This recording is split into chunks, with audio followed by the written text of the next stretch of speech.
কোন স্ট্র্যাটেজিতে ফের বাংলা জয়ের স্বপ্ন দেখছে বিজেপি?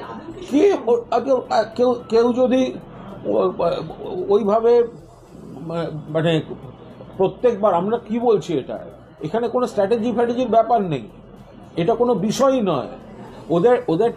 ওদের টার্গেট বাংলা, আর বাংলার টার্গেট হচ্ছে ওদেরকে প্রত্যাখ্যান করা, মিটে গেল। বিজেপির টার্গেট বাংলা, আর বাংলার মানুষের টার্গেট বিজেপিকে প্রত্যাখ্যান করা।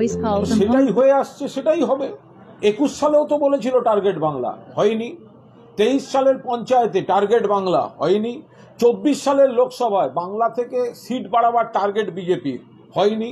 নরেন্দ্র মোদী, অমিত শাহ থেকে গোটা বিজেপির যত লোক আছে তাদের ডেলি প্যাসেঞ্জারি করিয়েছে বাংলায়, তাতেও চিড়ে ভেজেনি। 2026 সালেও ভিজবে না। মমতা বন্দ্যোপাধ্যায় চতুর্থবারের জন্য মুখ্যমন্ত্রী হতে চলেছেন অন্তত 250 বিধায়ক নিয়ে। নরেন্দ্র মোদী, এই অমিত শাহরা ডেলি প্যাসেঞ্জারি করে বলেছেন যে বাংলা এবার আব কি বার 200 পার। ও দিদি, বলেননি নরেন্দ্র মোদীজি?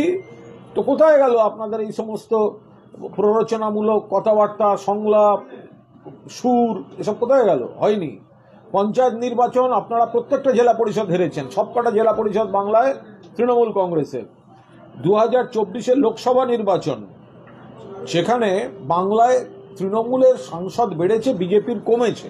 ফলে এই কোনো ভোট এলেই পরেরটায় আমরা জিতবো, এগুলো তো খুব জলো কথা, হাস্যকর কথা। বলতে হয় তাই বলছেন, গোয়ার হারবেন।